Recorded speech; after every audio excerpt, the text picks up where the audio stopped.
ಕಷ್ಟವುಂಟು ನೂರಾರು, ಬ್ರಹ್ಮ ಬರೆದ ಬರಹದಲ್ಲಿ ದಿನಕ್ಕೊಂದು ತಕರಾರು. ನ್ಯಾಯ ನೀತಿ ಧರ್ಮಗಳ ನೆಚ್ಚಿ ನಡೆದವರಿಗೆಂದು ನಾಲ್ಕು ದಿಕ್ಕಿನಲ್ಲಿಯೂ ಕಾಣೋರೆಲ್ಲ ನಮ್ಮೋರು. ಅಳುವಿಲ್ಲದ ಅಳುಕಿಲ್ಲದ ನಿಷ್ಕಲ್ಮಶ ಮಡಿಲಲ್ಲಿ ಮಗುವಾಗಿಯೇ ದಿನ ಕಳೆಯುವ ಸೋದರರ ಕಥೆಯಲ್ಲಿ ಒಳ್ಳೆ ಕಾಲ ಬಂದೇ ಬರಬೇಕು, ಅಲ್ಲಿವರೆಗೂ ನಂಬಿಕೆ ಹೆಸರಲ್ಲಿ ನಗುತ್ತಿರಬೇಕು.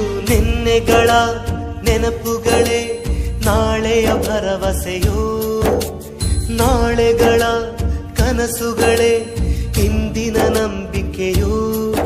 ಅದು ಯಾರೋ ಮಾಡಿದ ತಪ್ಪು, ಇದು ಇನ್ಯಾರಿಗೋ ಶಿಕ್ಷೆ ಬೇಕೇ ನಮ್ಮ ಅಪರಂಜಿಯಂತಿರೋ ಜೀವ. ಅದು ಅಪರಾಧಿ ಪಟ್ಟವು ಇನ್ಯಾಕಮ್ಮ.